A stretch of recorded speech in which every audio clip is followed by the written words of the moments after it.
मंचावर उपस्थित सर्वच मान्यवर, उपस्थित पत्रकार मित्र आणि जमलेल्या बंधू भगिनींनो,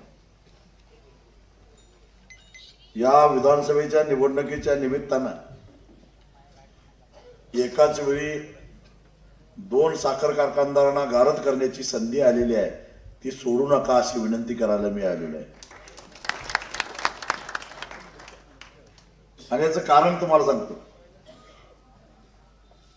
गेल्या वर्षाचं आंदोलन आठवा, 4 साखर कारखानदार एकत्र आले, दत्त, गुरुदत्त, जवाहर आणि शरद, आणि चौघांनी काय ठरवलं, पहिली उचल 2900 रुपये द्यायची, त्याच्यावर कुणीही 1 रुपया सुद्धा द्यायचा नाही। आणि आपली मागणी होती की आधीच्या वर्षाची 400 रुपयाची मागणी होती, पण त्याच्यामध्ये काहीतरी कमी जास्त करून द्यावं। का द्यावं? कारण 31 मार्चला त्यांनी जो शिल्लक साखरेचा साठा दाखवला होता, त्याची जी किंमत दाखवली होती त्या किमतीपेक्षा जास्त किमतीला साखर विकलेली आहे। आणि अतिरिक्त आलेले जे पैसे आहेत ते त्या वर्षी कारखान्याला ऊस पुरवणाऱ्या शेतकऱ्यालाच मिळाले पाहिजेत, आणि म्हणून आम्ही मागच्या वर्षीचे पैसे मागत होतो। त्यांनी ठरवलं की मागचा हिशेब पूर्ण झालेला आहे, देता येत नाही, जनरल मीटिंगची मान्यता मिळालेली आहे आणि आम्ही देणार नाही, आणि तुटणाऱ्या ऊसाला 2900 रुपये पहिली उचल देणार। आता एकमेकाच्या विरोधामध्ये निवडणूक लढवणारे गणपतराव दादा, राजेंद्र पाटील यड्रावकर या दोघांनी एकमतानं तुम्हाला 2900 रुपयेच द्यायचं आणि मागचं द्यायचं नाही असं ठरवलेलं होतं। म्हणजे तुमचे पैसे बुडवण्यामध्ये या दोघांचं एकमत होतं। आणि आता ह्यांचा प्रचार करताना काही संघटनेकडं, काही गणपतरावाकडं, काही यड्रावकरांच्याकडं मी तुम्हाला एक प्रश्न विचारतो, अगदी कल्लेश्वराच्या साक्षीनं विचारतो, आमचं पैसे बुडवायला ते दोघं जर एकत्रित येत असतील तर त्या दोघांना यायला आपण सगळे एकत्र यायला काय हरकत आहे? फायदा आहे आपल्या हातात। कारण गेल्या वर्षी तुटलेल्या ऊसाचं यावर्षी 200 रुपये घ्यायचे आहेत, तुटणाऱ्या ऊसाला 3700 रुपये घ्यायचे आहेत।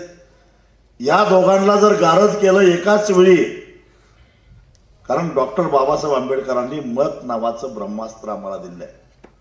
पूर्वी युद्ध जिंकायला रक्तपात करावा लागायचा, माणसाची मुडकी छाटावी लागायची।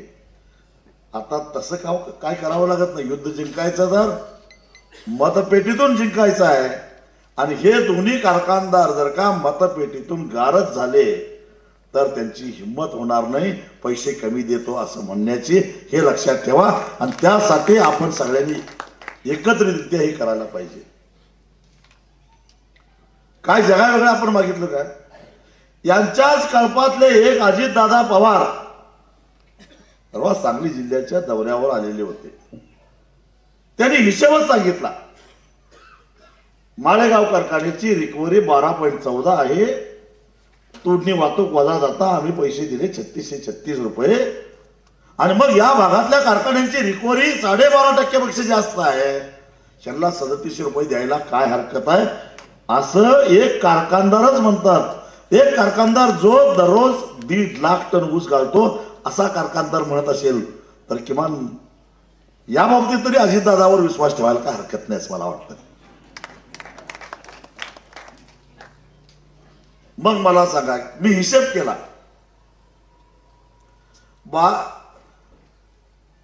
माळेगाव कारखान्याची रिकव्हरी 12.14 आणि त्यांनी दिले 3636, म्हणजे मी काय केलं, 3636 ला 12.14 न भागलं, उत्तर आलं 297 रुपये।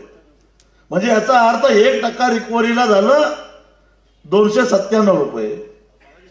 आणि मग मी दत्तची रिकव्हरी काढली, त्याला 297 न गुंतलं, मी शरदची रिकव्हरी काढली, त्याला 297 न गुंतलं, मी जवाहरची रिकव्हरी काढली, त्याला 297 न गुंतलं, मी गुरुदत्तची रिकव्हरी काढली, त्याला 297 न गुंतलं, उत्तर 450 रुपयापेक्षा जास्त आलं। म्हणजे 3100 रुपये दिल्यात आणि ती हा जर गुणाकार केला तर 3600, 3700, 3800 पर्यंत उत्तर यायला लागलं. मग आम्ही तर मागायला लागलोय फक्त 200 रुपये, काय चुकीचं नाहीये, पण ते सुद्धा द्यायची नियत नाही. का तर मागणाराच नेटानं मागायला तयार नाही. जरा आठवून बघा गेल्या वर्षाचं आंदोलन, गेल्या वर्षाचं एकूण आम्ही पैसे मागायला लागलोय तुमच्यासाठी आणि तुम्ही म्हणायला लागलाय कारखाना उशिरा सुरू झाला, जरा तोटाच झाला, आमचं नुकसान झालं. कसलं नुकसान झालं तर मुकादमाने वर्ण पैसे मागितलं ते द्यायला लागलं. साखर आयुक्ताकडनं आम्ही आदेश आणलेला होता, ठरलेपेक्षा जास्त पैसे जर का मुकादमाने मागितलं तर ते पैसे कारखान्याकडे तक्रार केल्यानंतर कारखान्याने वसूल करून घ्यावे, त्यांच्या पगारातून शेतकऱ्याला परत द्यावा. मी गणपतरावांना प्रश्न विचारतो, एका तरी शेतकऱ्याला तुम्ही पैसे परत दिले का? मी यड्रावकरांना प्रश्न विचारतो, एका तरी शेतकऱ्याला तुम्ही तसे पैसे परत दिले का? मजूर सोडा, मशीनवाल्यांना काय धाड भरली होती? मशीनवाल्यांनी सुद्धा 5-5, 10-10 हजार रुपये मागितले आणि त्यावेळी या साखर कारखान्यांनी कारवाई केली नाही, कारण या शेतकऱ्यांना जादा पैसे मागितल्याबद्दल अद्दल घडवायचे होते आणि वर शेती खात्यामार्फत शेतकऱ्यांच्या मनात विष कालवलं गेलं. काय की संघटनेनं आंदोलन केलं आणि त्यामुळे कारखाने उशिरा सुरू झाले आणि त्यामुळे शेतकऱ्यांचं नुकसान झालं. आणि हे नुकसान भरून काढायचं कसं? किती नुकसान झालं? 7 नोव्हेंबरला ऊस परिषद घेतली, त्यावेळी एकही कारखाना चालू नव्हता, म्हणजे आम्ही कारखाना बंद पडायचा प्रश्नच नव्हता. 9 तारखेला दिवाळी होती, 14 तारखेपर्यंत दिवाळी होती, 3 मोठे पाऊस पडले, 17 तारखेपर्यंत शेतात जाताच येत नव्हतं, माळात सुद्धा जाता येत नव्हतं. जे काय आंदोलन झालं ते गुरुदत्तवर आणि जवारवर 17 तारखेनंतर झालं. 23 तारखेला आंदोलन मागे घेतलं गेलं, हायवेवर आंदोलन, रस्ता रोको करून, म्हणजे 6-7 दिवस फक्त आंदोलन केलं. पण त्या आंदोलनामुळं मगाशी सचिननं हिशेब सांगितला, 22-23ला तुटलेल्या ऊसाला 100 रुपये आले, 23-24ला तुटलेल्या ऊसाला 200 रुपये ज्यादा आले, म्हणजे एकूण टनाला 300 रुपये. या हिशेबानं जवळपास या 2 तालुक्यात म्हणून 250 कोटी रुपये तुमच्याकडे ज्यादा आले. नुकसान काय झालं तर 6-7 दिवस कारखाना बंद झाला. मी आता तुम्हाला प्रश्न विचारतो, आज तारीख आहे 12, एकही टोळी आलेली नाही. आम्ही काय आता ऊस कारखाना बंद करणार आहे असं म्हटलंय? एकही टोळी आलेली नाही. 20 तारखेला मतदान आहे, 23 तारखेला निकाल आहे, 25 तारखेपर्यंत कारखाने सुरू होत नाहीत. का रे चोरानो, आता उशिरा होत नाही? आता ऊस लांबत नाही? आता शेतकऱ्यांचं नुकसान होत नाही? कुणाला विचारणार आता? आता शेतकऱ्याचं नुकसान होतंय का नाही? आता का कोण बोलत नाही? आता कोण बोंबलत का नाही? आता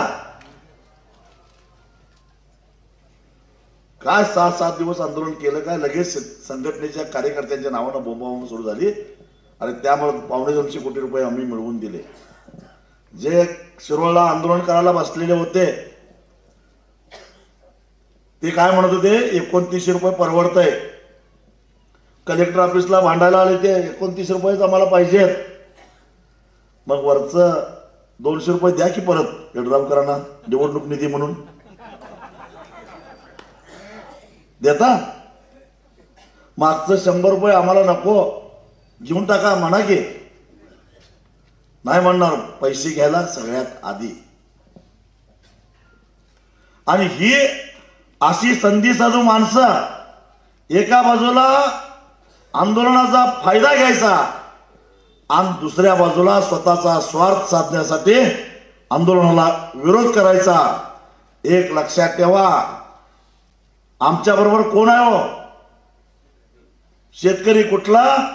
अर्धा एकर, 30 गुंठ, 1.25 एकर, 2 एकर, ज्याचं ऊसच नाही तो बी आहेच, आणि ज्याचा 1000 टन ऊस जातोय तो जरा तरी जनाची नाही मनाची त्याला लाज वाटली पाहिजे बिल घेताना.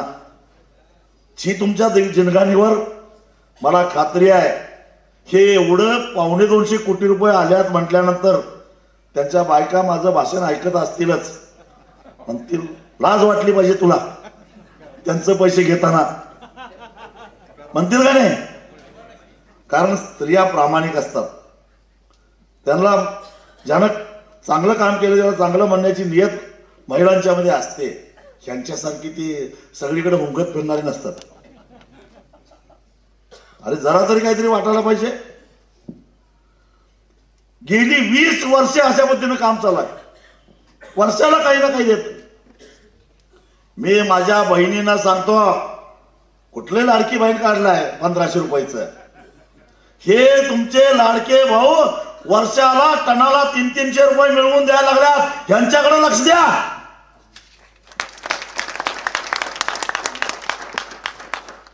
त्या बदल्यात काय मागितलं हो 5 वर्षातनं एक मत, ते डॉक्टर बाबासाहेब आंबेडकरांच्या कृपेनं तुम्हाला तो अधिकार मिळालाय म्हणून, नाहीतर इंग्रजांच्या काळात तेही नव्हतं. ते मत बर ते मत करून काय करणार आहे, ते मत घेऊन काय करणार आहे, ते मत घेऊन तुमचेच प्रश्न विधानसभेच्या विषयावर टांगणार आहे. कारण रस्त्यावरच्या लढाईला तेव्हाच धार येते जेव्हा ती लढाई विधानसभेच्या सभागृहापर्यंत पोहोचते, आणि त्यासाठी मला तुमच्या मताची गरज आहे. तुम्हाला काय वाटतंय? तुम्हाला वाटतंय की राजू शेट्टीला 19ला पाडलं तरी मी ती येड्यासारखं आंदोलन करत बसलं, 24ला पाडलं तरी मी ते मोर्चा काढतय, ह्याला काय नाही दिलं मत दिलं तरी आंदोलन करतय, त्याच्या पाठीमागे 4 टाळके आहेत ते बी आंदोलन करतात. पण आम्ही काही साधू संत नाही, लक्षात ठेवा. आम्ही हाडामासाची माणसं आहे. आम्हालाही काहीतरी मनातनं वाटत असणार की एवढं काबाड कशाले, माझ्यावर खुनाचा गुन्हा आहे, माझ्यावर आहे उल्हासवर आहे खुनाचा गुन्हा, आपल्या दोघांवर खुनाचा गुन्हा, म्हणजे केव्हाही आम्हाला शिक्षा होऊ शकते. 2012 सालची केस आहे, खुनाचा गुन्हा आहे, दरोडेखोरीचा गुन्हा आहे, हाफ मर्डरचा गुन्हा आहे, रिव्हॉल्वर चोरीचा गुन्हा आहे. कारण एका पोलिसाचं रिव्हॉल्वर सापडत नव्हतं, हा कोल्हापूरला, हा त्याचं टेम्पो गेलं, हे असं आहे. डोकी फुटली, कोर्टाच्या हेलपाटे चालू आहेत. आम्हाला आता जामीनच कोण होत नाही, कारण 7 बाऱ्यावर नावच येते कोर्टाचं, त्यामुळे कोण जामीन होणार. जामीन झाला की जमीन विकता येत नाही, कर्ज काढता येत नाही, रेशन कार्डावर नाव येतंय, जामीन कोण होईना झालाय. अशी आमची अवस्था झालेली आहे, आणि तरी सुद्धा तुम्हाला दया घ्यायला तयार नाही. जर एक तरी कोण म्हटलं काय आता जरा तुम्ही थांबा, दुसऱ्या पोरांना आंदोलन करायला लावतो, आमची पोरं घेऊन जावा आंदोलनाला, नाही म्हणत कोणी. मग हे जर आमचं स्वाभिमानी सैन्य जर का लढाई करायचं थांबलं तर तेरा क्या होगा कालिया, थांबलं आंदोलन करायचं काय होईल? इमानदारीनं गणपतराव उसाचे पैसे देतील, यड्रावकर देतील, आवाडे देतील, माधवराव घाडगे देतील, महादेवराव महाडिक देतील, बंटी पाटील देतील, मुश्रीफ साहेब देतील, अजिबात देणार नाहीत. जोपर्यंत तुमच्या हातात उसाचा बुडका येत नाही तोपर्यंत ते अजिबात देत नाहीत. मग हे असं असताना तुम्ही काय करायला लागलाय? जे इमानदारीनं प्रामाणिकपणानं तुमच्यासाठी आंदोलन करतात, मोर्चे काढतात, लढतात, वाईटपणा घेतात, त्यांनाच तुम्ही शिक्षा करायला लागलाय. अरे कुठं फेडाल हे पाप? हे असं नका करू. काय मागतोय? या चळवळीच्या मजबूतीसाठी तुमचं एक मत मागतोय. आज जो दरारा संघटनेचा होता तो दरारा पुन्हा येण्यासाठी तुमचं एक मत मागतोय. त्यामुळे काय आमची संपत्तीत वाढ होणार नाही? वाढ झाली असती तर वर्गण्या मागत बसलो असतो का? निवडणूक आली, द्या वर्गणी. दुसरीकडे बघा 1.5-2 कोटीच्या गाड्या दारात आहेत 5 वर्षात. मी 20 वर्ष झालं निवडून येतोय आणि गाडी नवीन घ्यायची आली काढापट्टी. का? इमानदारीचं हे फळ आहे. पण त्याचा मला पश्चाताप होत नाही, अभिमान वाटतो. वर्गणी मागायला सुद्धा लायकी लागते, ती लायकी आपण मिळवली त्याचा अभिमान वाटतो. न्याय मिळवून द्यायचा आहे आपल्याला शेतकऱ्याला. म्हणून शेतकरी भावांनो असं करू नका. मग काय म्हणायचं? ह्यांनी फक्त शेतकरी शेतकरीच म्हणतात, आमच्यासाठी काय केलं असं कोण म्हणायचं? शेतकऱ्यांच्या शेतामध्ये काम करणाऱ्या मजुरांनी म्हणायचं काय, आमच्यासाठी काय केलं. तुम्हाला सांगतो, शेतकऱ्याचं आणि शेतमजुराचं नातं हे गाईचं आणि वासराचं आहे. गाय 20 लिटर दूध देत असेल तर वासराला 1 लिटर दूध पाजायला काही वाटत नाही मालकाला. पण गायच 1 लिटर दूध द्यायला लागली तर वासराला किती पाजणार आणि घरात किती ठेवणार आणि डेअरीला किती घालणार. शेतकऱ्याची अवस्था तशी झालेली आहे. शेतकऱ्याकडे पैसा आला, खुलेपणानं तो पैसे वाटतो, मजुराला देतो, बाजारात आणतो.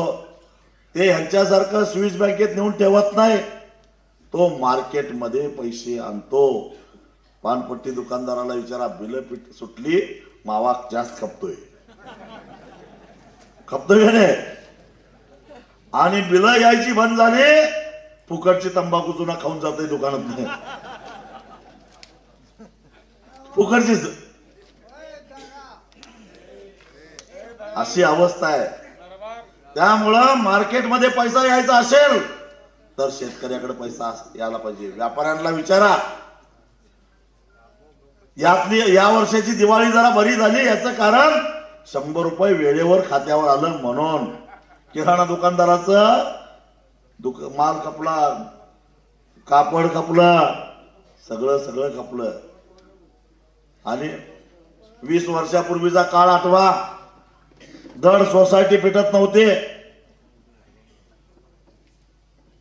जून महिना आला तर कुणाकडनं तर 5% व्याजानं पैसे घ्यायचं, सोसायटीत भरायचं, फिरवाफिरवी करून घ्यायचं.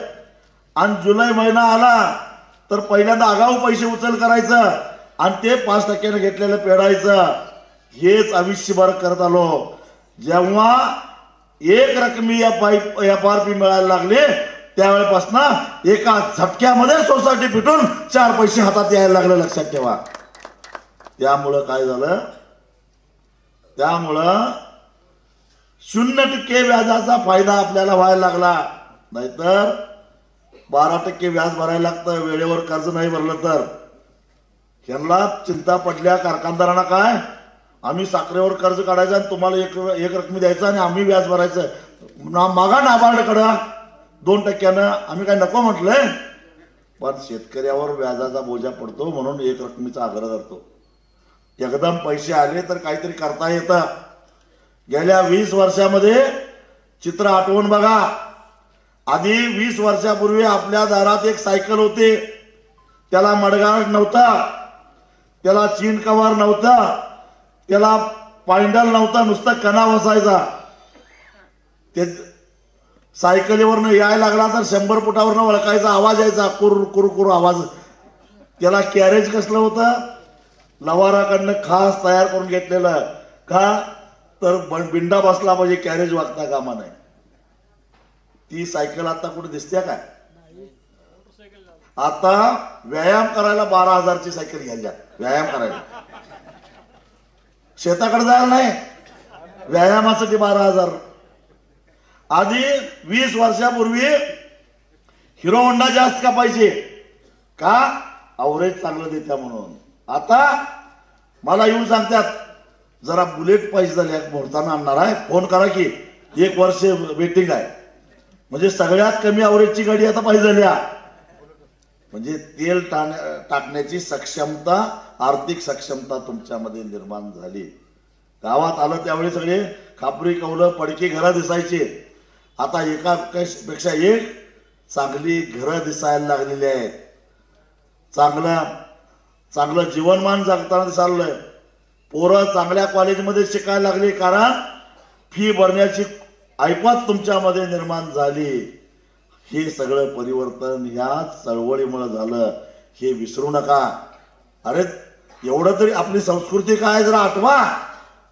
आपल्या घरात म्हस व्याली की पहिलं कच्चं दूध डेअरीत घेत नाही म्हणून सगळं चीक आपण काय करतो, पहिला ग्रामदैवताला घालतो, सगळ्या देवाला घालतो आणि गल्लीत सगळं ते वाटतो.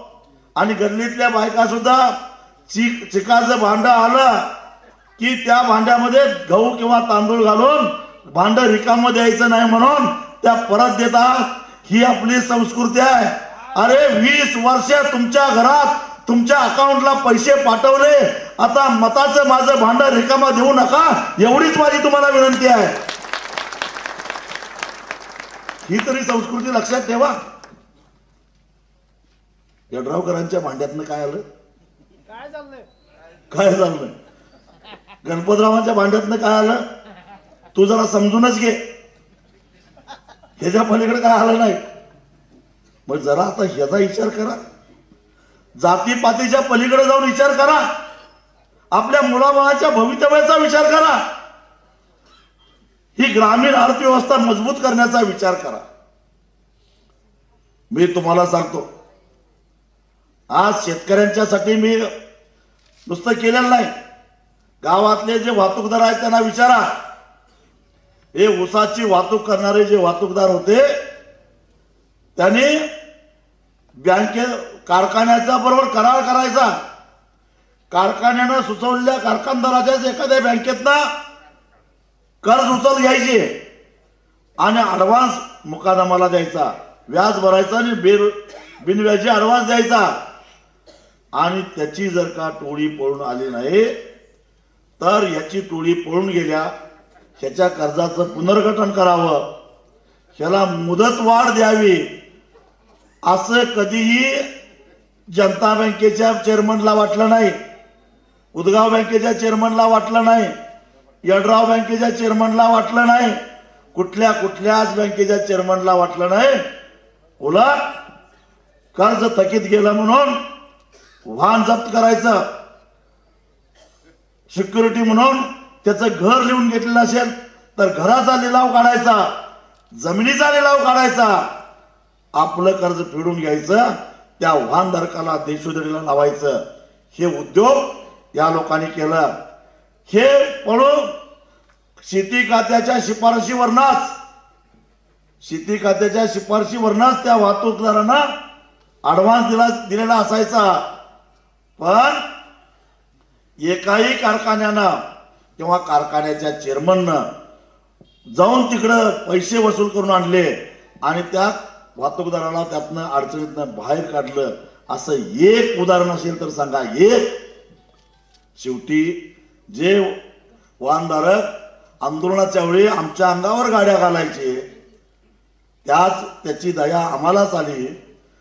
स्वाभिमानी ऊस वाहतूकदार संघटना स्थापन करून 1.25 वर्षामध्ये 48 कोटी रुपये वसूल केले. हे सांगायला मला अभिमान वाटतो. 48 कोटी रुपये वसूल केले.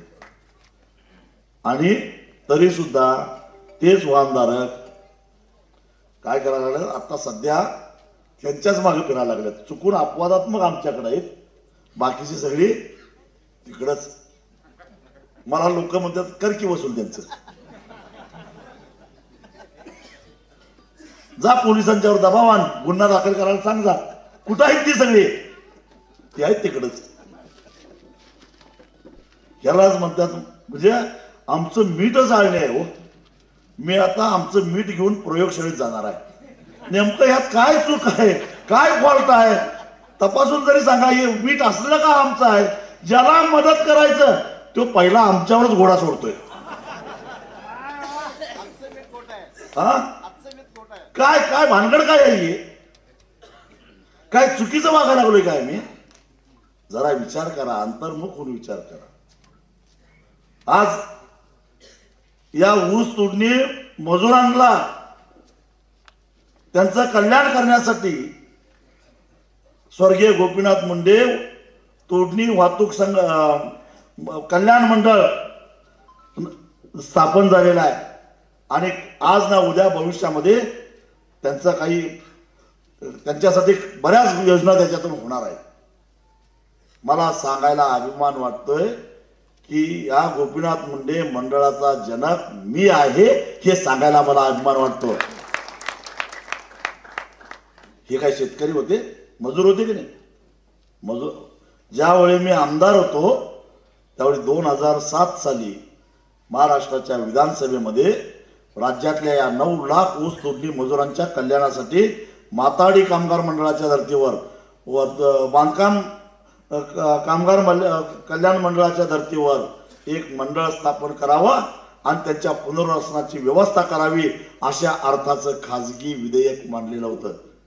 विधिमंडळातल्या कामकाजाचे सगळे पुरावे असतात आणि सरकारला सभागृहामध्ये दिलेलं उत्तर हे बंधनकारक असतं आणि त्यामुळं सरकारनं त्यावेळी आश्वासन दिलं की हे मंडळ आम्ही स्थापन करू आणि त्या आश्वासनाला अनुसरून 2015 साली हे मंडळ अस्तित्वात आलं. मी तुम्हाला यासाठी सांगतोय अशाच धर्तीचं अजून एक मंडळ स्थापन करून उल्हास पाटील आमदार होणार आहेत मला माहित आहे. त्यांच्या माध्यमातून मी विधानसभेमध्ये खाजगी विधेयक मांडणार आहे. जसं मी लोकसभेमध्ये खाजगी विधेयक मांडला सगळ्या प्रकारच्या पिकांना हमीभावाची गॅरंटी मिळावी अशा अर्थाचं खाजगी विधेयक मांडलं. तशाच अर्थाचं खाजगी विधेयक महाराष्ट्राच्या विधानसभेमध्ये उल्हास पाटील आणि मिंचेकरांच्या माध्यमातून मी मांडायला लावणार आहे आणि ते विधेयक काय असणार आहे? शेतकऱ्याच्या शेतामध्ये काबाड कष्ट करणारे जे शेतमजूर आहेत त्यांच्या कल्याण मंडळाची स्थापना करावी आणि त्यांना निवृत्तीनंतर पेन्शन द्यायची व्यवस्था करावी. त्यांच्या मुलाबाळांना स्कॉलरशिप मिळावी आणि त्यांना आरोग्याचा विमा मिळावा, अपघात विम्याचा सुद्धा त्यांना लाभ मिळावा आणि हे सारं त्या मंडळामार्फत करावं अशा अर्थाचं विधेयक मांडून जे म्हणतात की या मजुरांच्यासाठी काय केलं त्या मजुरांच्यासाठी हे करणार आहे आणि नुसतं सभागृहात मांडणार नाही त्यासाठी रस्त्यावरची लढाई सुद्धा लढणार आहे हे शेतमजूर बांधवांना मला या ठिकाणी सांगायचं आहे. अशी लढाई गणपतराव लढू शकत नाहीत, अशी लढाई यड्रावकर लढू शकत नाहीत, अशी मागणी यड्रावकर करू शकत नाहीत. कारण गेल्या 5 वर्षामध्ये असं काही सामाजिक प्रश्न मांडल्याचा कुठं पुरावा दिसत नाही. काय दिसलाय सांगा असतं तर काय. शेवटचा मुद्दा तुम्हाला सांगतो. आपल्या लाटेमध्ये बरंच गायरान आहे आणि त्या गायरानावर घरं बांधून बरीच माणसं गरीब माणसं राहतात. या गरिबांना गेल्या वर्षी जुलै महिन्यामध्ये ऐन पावसाळ्यात 15 दिवसाच्या आत घरं खाली करा नाहीतर बुलडोजर लावून घरं पाडू अशा नोटिसा कलेक्टरनं काढलेल्या होत्या. त्यावेळी या गरीब लोकांच्या मदतीला ना गणपतराव आले, आमदार असूनही ना यड्रावकर आले.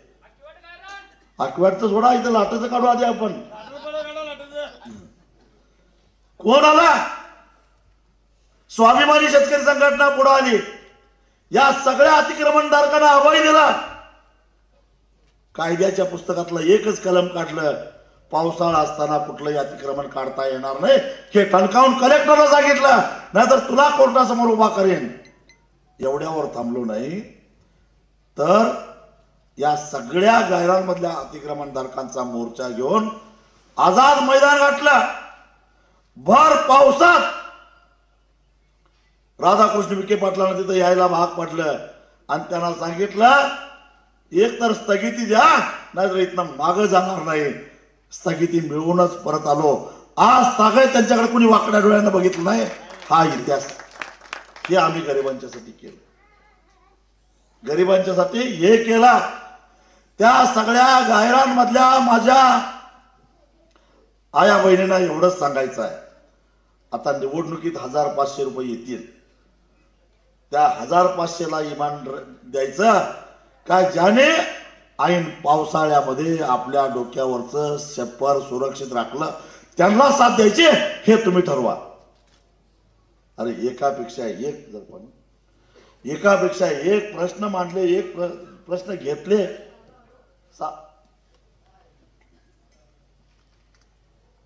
लोकांना न्याय देण्याचा प्रयत्न केला. अजून एक मुद्दा मी तुम्हाला सांगतो. गेल्या 4-5 वर्षामध्ये जिल्हा परिषदेच्या निवडणुका झाल्या नाहीत, पंचायत समिती नाही, नगरपालिकेच्या नाहीत. का झाल्या नाहीत? कारण या सगळ्या 12 बलुतेदारांना स्थानिक स्वराज्य संस्थेमध्ये 30% जे आरक्षण आहे ते आरक्षण रद्द करायचं कारस्थान सध्या चालू आहे. त्याबद्दल महायुतीचे नेते मुख घेऊन गप्प आहेत, महाविकास आघाडीचे नेते मुख घेऊन गप्प आहेत. दोघांना वाटतंय की जाऊन दे, गेली तर व्याज जाऊन दे, म्हणजे फक्त 80% जागा खुल्या राहतील. पुन्हा एकदा राजकारणामध्ये मक्तेदारी निर्माण करता येईल, ठराविक लोकांनाच निवडून आणता येईल. हे कारस्थान महाराष्ट्रामध्ये शिजायला लागलेलं आहे. आता स्वर्गीय रत्नाप्पा कुंभार सारखे नेते राहिलेले नाहीत. एक अण्णा होते, त्यांनी काय केलं? समाजातल्या उपेक्षित घटकाला मुख्य प्रवाहात आणण्याचं काम केलं. तेरवाडच्या देवाप्पा भंडारी जोपर्यंत पंचायत समिती सदस्य होत नाही तोपर्यंत त्यांना तेरवाडच्या बाहेर कोण ओळखत होतं का? त्यांना पंचायत समितीचं सभापती केलं. दत्तवाडचे आमचे बंडामामा कोळी समाजाचा माणूस खुल्या जागेवर जिल्हा परिषदला निवडून आणला, हे फक्त रत्नाप्पा अण्णाच करू शकतात. अण्णांनीच केलं ते फक्त एकदा. त्याच्यानंतर पुन्हा बंडामामाने स्वकर्तृत्वावर निवडणुका जिंकल्या. कारण जे वंचित आहेत, उपेक्षित आहेत, त्यांना एकदा संधी द्यावी लागते. मग नेतृत्व गुण दाखवून ते आपोआप पुढे येतात. आमच्या प्रकाश परेटाचं उदाहरण घ्या की, नांदणी जिल्हा परिषदेमध्ये ओबीसी मधनं प्रकाश परेट जिल्हा परिषद झाल्यानंतर पुढच्या वेळी मतदारसंघ खुला झाला, तरी सुद्धा स्वकर्तृत्वावर प्रकाश ओबीसी असून सुद्धा, परेट समाजाचा असून सुद्धा जिल्हा परिषदला त्याच्या पत्नीला निवडून आणू शकलो. कारण या सामान्य लोकांना फक्त एकदा संधी द्यायला लागते, मग त्यांच्या नेतृत्वाला वाव मिळतो. आपल्या गावचे अनंतराव कुलकर्णींची घरं किती, पण अण्णामुळे जिल्हा परिषद सदस्य झाले का नाही? अण्णा नसते तर आताचे नेते काय करतात?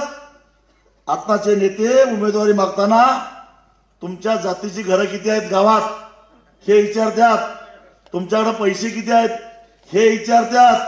आमच्या सुवर्णाताईंना विचारा, त्यांना ज्यावेळी आम्ही पंचायत समितीला उभा केला त्यांना 5 लाख रुपये घेऊन एकटा गेला होता. हे एवढे पैसे घ्या, बरोबर आहे की नाही? 5च काय, त्या काळात 10 वर्षापूर्वी 5 लाख रुपये. गरीब बाई बिचारी, नवरा डेअरीमध्ये दूध डेअरीमध्ये कामाला आहे. मग त्या महिलेला 5 लाख ही रक्कम 10 वर्षापूर्वी मोठी वाटणारच की नाही? 5 लाख रुपये घेऊन गेले, माग काही नाही, माघार घ्यायची.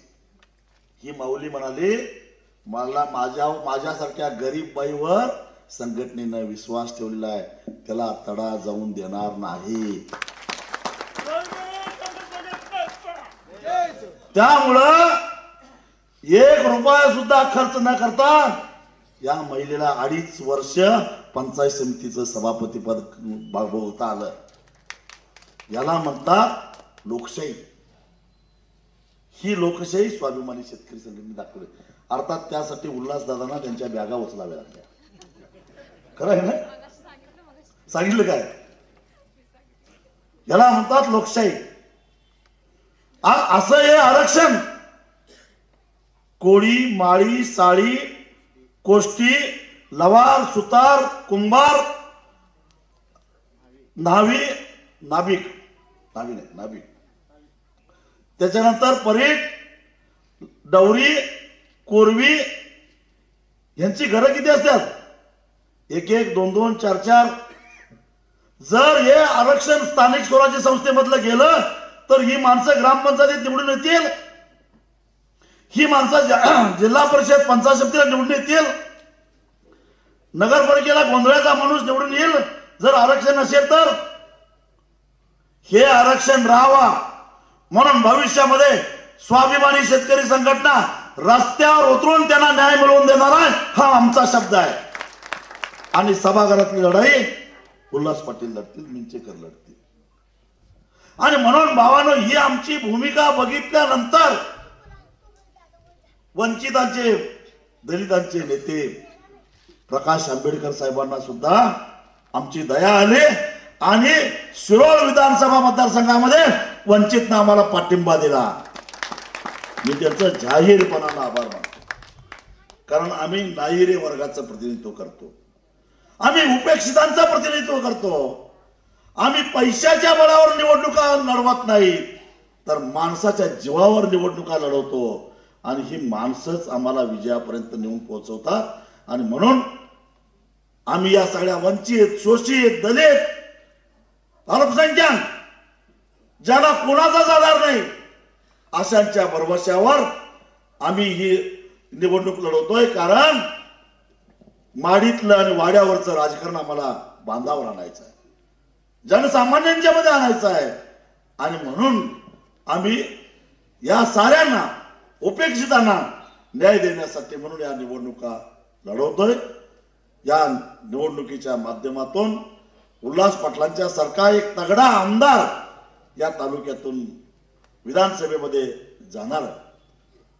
आणि त्यासाठी तुम्ही सगळ्यांनी संधी देणं गरजेचं आहे. जातीपातीच्या पलीकडे जाऊन बघा. आणि म्हणून मगाशी मी तुम्हाला सांगितलं, 23 तारखेनंतर साखर कारखाने सुरू होणार आहेत. आणि मग तुम्ही कसं कसं का मतदान करताय 20 तारखेला हे कळणार आहे. मग 200 मागचं मागायचं, त्यासाठी कारखाना बंद पाडायचा का नाही पाडायचा, त्याच्यानंतर 3700 मागायचं, ते किती रेटून लावायचं ते आम्ही ठरवणार आहे. मग यांच्याकडनं आलेलं जेवणाचं पाकिट, जेवणाची चिठ्ठी, धाब्याची, दारूची बाटली, 1000-2000 रुपये हे बरं का अकाउंटला थेट आलेलं पैसे बरं, याचा विचार आता शेतकऱ्यांनी सुद्धा करायचा आहे. डॉक्टर बाबासाहेब आंबेडकर म्हणतात, जशी प्रजा असते तशी त्यांना लोकप्रतिनिधी मिळतात. तुम्ही जर का प्रामाणिकपणानं लढणाऱ्या, संघर्ष करणाऱ्या उमेदवाराच्या मागे राहिला तर मी तुम्हाला खात्री देतो, हा आमचा आमदार शरीरामध्ये रक्ताचा शेवटचा थेंब असेपर्यंत तुमच्यासाठी लढत राहिल्याशिवाय सोडणार नाही. ही अपेक्षा तुम्ही कारखानदारांच्याकडून करताय का नाही करताय ते बघा. छत्र्या घेऊन मोर्चे काढून न्याय मिळत नाही. त्यासाठी डोकी फोडून घ्यायची तयारी ठेवून रस्त्यावर उतरावं लागतं. परखडपणानं परिणामांची चिंता न करता, कुणाचाही मुलायजा न ठेवता बोलावं लागतं, तरच न्याय मिळतो. आणि ती धमक बिल्ला लावणाऱ्या चळवळीतल्या कार्यकर्त्यांच्या मध्येच असते. आणि म्हणून चळवळीतला कार्यकर्ता निवडून जाणं हे समाजातल्या प्रत्येक घटकाच्या फायद्याचं आहे. म्हणून पट्टीपाना या चिन्हावर उल्हासदादांना मत द्या. किंवा पाना आवळायचा काय ढिला करायचा 23 तारखेनंतर आम्ही ठरवणार आहे. आणि म्हणून आम्हाला ताकद द्या, पाठिंबा द्या आणि जमेल तेवढं खिशात हात घालून आर्थिक मदतही द्या. एवढंच सांगतो आणि इथंच थांबतो. धन्यवाद. साहेब, एक निवडणूक निधी आलेला आहे, खिशातून पैसे आलेले आहेत. स्वाभिमानी रोपवाटिका यांच्याकडून 11,000 रुपयाची देणगी उल्हासदादांना निवडणूक निधीसाठी मिळते. द्या लवकर. शपथ घेतल्याशिवाय कोणी जायचं नाही. थांबा, एवढा वेळ थांबला, 2च मिनिटं शपथ घ्यायची. तुमतीनाथ शेट्टी यांनी ती देणगी दिलेली आहे. या लवकर. शपथ घेतल्याशिवाय कोणी जायचं नाही. जातील ते कारखानदारांचे हस्तक समजले जातील. हात वर करा, मूठ घट्ट आवळा आणि माझ्या मागोमाग सगळ्यांनी शपथ घ्यायची. मी शपथ घेतो की शेतकऱ्यांचे कष्टकऱ्यांचे गोरगरिबांचे लाचारीचे जगणे संपवून त्यांना देशातील इतर नागरिकाप्रमाणे देशातील इतर नागरिकाप्रमाणे सुखाने सुखाने व सन्मानाने व सन्मानाने जगता यावे जगता यावे याकरिता याकरिता शेतीमालाला रास्त भाव शेतीमालाला रास्त भाव आणि कष्टकऱ्यांच्या कष्टाला दाम आणि कष्टकऱ्यांच्या कष्टाला दाम या या एक कलमी कार्यक्रमासाठी एक कलमी कार्यक्रमासाठी संघटनेचा पाईक म्हणून संघटनेचा पाईक म्हणून मी मी सर्व शक्तीने प्रयत्न करेन. सर्व शक्तीने प्रयत्न करेन. या प्रयत्नात या प्रयत्नात जात जात धर्म धर्म पक्ष पक्ष पंथ पंथ इत्यादी इत्यादी कोणत्याही भेदाभेदांचा कोणत्याही भेदाभेदांचा अडथळा अडथळा येऊन देणार नाही. येऊन देणार नाही. स्वाभिमानी शेतकरी संघटनेचा असो एकच गट्टी एकच वादा. धन्यवाद.